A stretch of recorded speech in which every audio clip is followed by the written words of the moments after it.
চাবি দিয়ে একা একাই মেয়েকে স্কুলে আনতে যাচ্ছি। চল, আজকে 3 তারিখ, মেয়ের ম্যাথ পরীক্ষা দেওয়ার পর ওরা একটা ড্যান্সের প্র্যাকটিস করবে, তাই বাড়িতে আসবে 2টোর পর, সেই জন্য আনতে যাচ্ছে। আর দেখো ওয়েন্দিলার সঙ্গে এই যে ওরা সবাই মিলে ড্যান্স করছিল। আর দেখো ওকে বেরিয়ে ওদের পার্কটা খুব সুন্দর সাজিয়েছিল, তখন ভিডিও করা হয়নি, তোমাদেরকে দেখিয়ে দিলাম। আর চলো এবার গাড়িতে উঠে পড়ি। দেখো ওর বাবা তো বাড়িতে নেই, সেই 23 তারিখে চলে গেছে, আমাকে একাই যেতে হয়। এখানে বাস লাইনটা অনেকটা দূরে, সেই জন্য গাড়ি করেই যেতে হয়।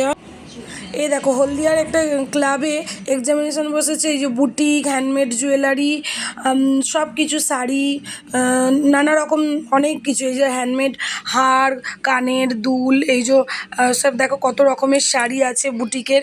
তোমরা যারা যারা এইসব ভালোবাসো তাদের জন্য আমি এই ভিডিওটা একটু ছোট করে করলাম। আর খুব ফাঁকা ফাঁকা, কেননা অনেক লোককে দেখতে পেলাম না, খুবই কম লোক দুপুরবেলা, সেই জন্য কিছু কালেকশান তোমাদেরকেও দেখালাম। সোয়ানিও কিছুটা ভিডিও করে দিল। আর দেখো এই হ্যান্ডমেড জিনিসগুলো এত সুন্দর লাগছে। সোয়ানির তো সব থেকে এইগুলো ভালো লেগেছে, কারণ ও তো সব কিছু বানাতে ক্লে দিয়ে ভালোবাসে। তোমাদেরও কারোর যদি সুবিধা হয় তাদের জন্য এই ভিডিওগুলো করে আমি দিলাম, দেখবে তোমরাও যদি বানাও। আর আমি এখান থেকে একটা হজমির বোতল কিনেছিলাম ওই দাদুর কাছ থেকে।